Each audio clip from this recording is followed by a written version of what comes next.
Good evening, my friends. Are you here for another spooky story? Then come on in. Settle in now, for tonight I have quite the tale to tell. Are you ready? Good. Then let us begin. A few mornings ago, I happened to check my Facebook feed when I discovered that in every single one of my paranormal groups, there happened to be the same announcement. Lorraine Warren had passed away. For those of you who have watched the movie The Conjuring, you may remember the lady demonologist being portrayed by actress Vera Farmiga. But Lorraine Warren was more than just a demonologist. She was one of America's leading researchers in the paranormal investigation field. Together with her husband Ed, the two of them founded the New England Society for Psychic Research, which has become one of the most prominent organizations dedicated to the investigation and research of various paranormal cases, mostly focusing on apparitions and poltergeist activity. Both Lorraine and Ed investigated many high-profile cases of virulent hauntings, including the cases upon which the Conjuring and Annabelle movies were based. It is most definitely a sad day to us paranormies, so I want to share an amusing account tonight, dedicated to my fellow paranormal enthusiasts out there. For, just like all of you, I'm sure Mrs. Warren had her fair share of moments where she saw the figurative lights go on in someone's head as they went from skeptic to true believer in things beyond the known realm. So gather round, my friends, and listen well to Birth of a Paranormie. This story is one of my more recent experiences, taking place not in the mountains of the Appalachia, but upon the flat, windy plains of America's breadbasket. It also just so happened to occur a few days before my birthday last year, too. Firstly, while I had several dealings with creepy people, bizarre events, and a few close calls, I really had not had anything very paranormal happen to me since I got up here. At least, nothing like I experienced back down south. Since it had taken me a long time since anything had really happened to me that was unexplained, I was starting to feel a bit bummed out. Had I lost my touch? I wondered. For most of my life, I've been a magnet of strange things, so the fact that nothing had taken place for a while did make me concerned. I began to wonder that, perhaps, most of the supernatural stuff that had happened to me was because of the historically rich area I'd been living in for most of my life, or perhaps my close proximity to other people who were also beacons of paranormal activity.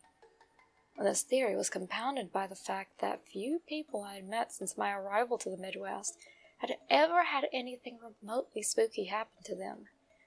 Or if they did, they kept those stories closer to the vest than Kevlar on a police officer. It all changed, to my immense delight, late one evening. Roughly around 10:30, I happened to be in this tiny neighborhood convenience store. Lovely place, lovely staff. Just a gem of a place found on my way home. Anyway, I happened to be speaking with one of the cashiers at the time. Noticed her having an odd scrunched up look going on with her eyebrows. I wondered what it is she could be looking at, so I turned and saw two gentlemen, both roughly in their late 40s to early 50s, standing in the parking lot and looking up at the sky. Odd, but not so unusual. The moon was very bright that night, and I have noticed that people up here, especially once you get out away from the main metro areas, have a decent appreciation for natural night scenes. What with us having that solar eclipse and the supermoon so close together, people have seemed more keen to take a look at celestial bodies on quiet nights anymore. So I figured that maybe they saw a shooting star or two. There are also the occasional commercial helicopters and military choppers that make the rounds now and then, so perhaps they might have stopped to admire someone doing maneuvers with that nice, bright moonlight. as a backdrop. I had barely any time to contemplate the reason, as the first fellow came in and wanted a pack of cigarettes soon after, so I turned back to my own business for a moment. Within seconds, however, in came the other man, and boy, what an entrance this fellow made. He threw open the door, hand stretched out with his finger pointing off to the south, and bellowed at the top of his lungs, "Is there an airport near here?" My first thought was, oh no, this guy was letting somebody else navigate, and now he's lost, and is going to be late for his flight. After he repeated himself again, both the fellow that entered before him and I pointed in the direction of the road, and told him the direction to the nearest airport. This, however, did not seem to suit him at all, and he just shook his head and kept saying, No, that can't be right. That can't be right." He quickly stepped over toward our group, and I felt a bit of concern. To say this guy was upset at this point was like saying the ocean was a little damp. For a moment, I was worried he was crazy or on illicit drugs, and half wondered if he was about to take out his missed flight on we who contradicted his directions. After all, I've seen people lose their composure over less, and he was going from pointing around the room to putting his hand on his head and turning around, yelling loudly to himself. Imagine my surprise when he started talking not about a missed flight, but about something he had seen outside above the gas station. Apparently, as soon as he had been coming across the parking lot, he's noticed something shifting up in the night sky. At first, he thought it was a plane, but the closer it came, the sooner he realized that it wasn't like any sort of plane that he had ever seen before. This one was huge, but strangely quiet for something of its size. At one point, he actually grabbed the sleeve of the other man who had walked into the store before him and pointed up at what they were seeing. This strange aircraft, nearly as dark as the night sky, was a great deal lower than most planes would have been. And once it neared the store, it just stopped. For a couple of minutes, it just hovered in mid-air above the little store, and then shot off into the distance, far, far faster than it had arrived, and a lot swifter than he had seen any normal aircraft move. When his story was done, I looked to the other guy, and he corroborated the story. Of course, my first instinct was to run down the list of possible explanations. A drone? No, way too big for that. A weather balloon? Most definitely not. Then perhaps a military plane. After all, there were a few bases in the region. Who's to say that someone wasn't out on night maneuvers? The upset man shook his head, vehemently claiming that this thing that he witnessed was nothing like any sort of military plane he had ever seen. It was bigger, rounder. At that, I just grinned kind of goofily and said maybe it was a UFO. You know, figuring it would calm him down and he'd go back to the logical idea of a military plane. Boy, oh boy, was that the wrong thing to say. Or perhaps the right thing, depending on how you look at it.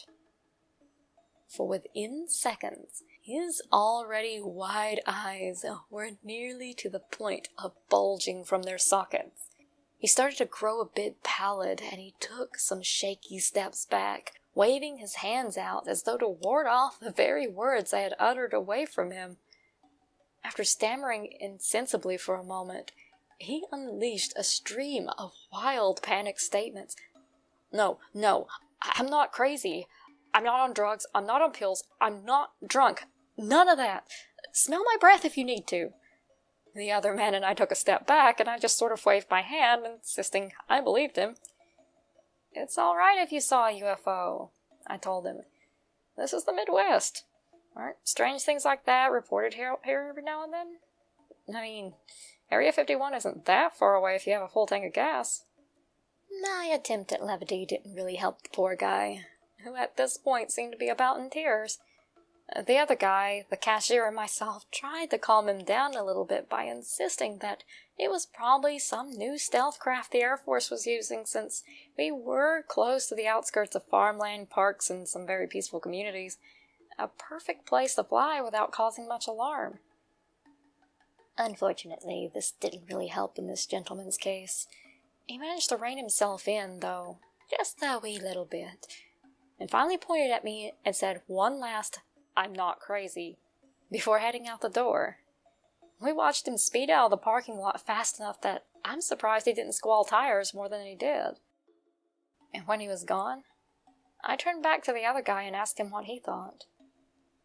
He told me that he hadn't seen it take off, just stop and hover over the gas station several thousand feet up before he came in. When I asked him if he thought it was a military plane, he said, "Most likely. I've never heard of anything like what I saw, so who knows? Maybe it really was something supernatural. I've seen crazier." And with that, he left. At that point, I was no longer even bothering to hide my glee from the cashier. Here I was, bummed out, because I thought I was losing my supernatural touch, only for a possible UFO to show up over the gas station I was in and zip off in the direction of where I lived, all on the week of my birthday. And even if it wasn't some alien aircraft, one thing's for certain. Watching the dawning realization that someone who is very obviously a skeptic suddenly becoming a believer in the paranormal, that made for one hell of a birthday gift.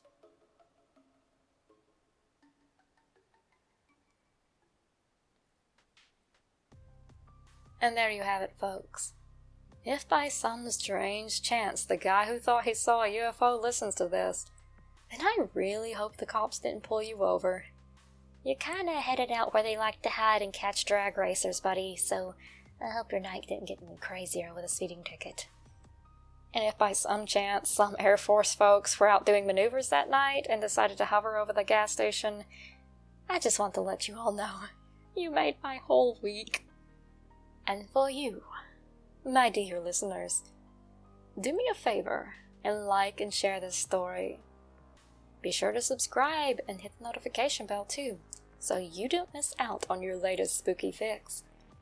And if you're feeling generous and would like to help me continue to bring you more awesomely creepy videos more often, then consider pledging $1 over on my Patreon page at patreon.com/phantasmalpuppy. Thanks ever so much. Good night, and see you all real soon.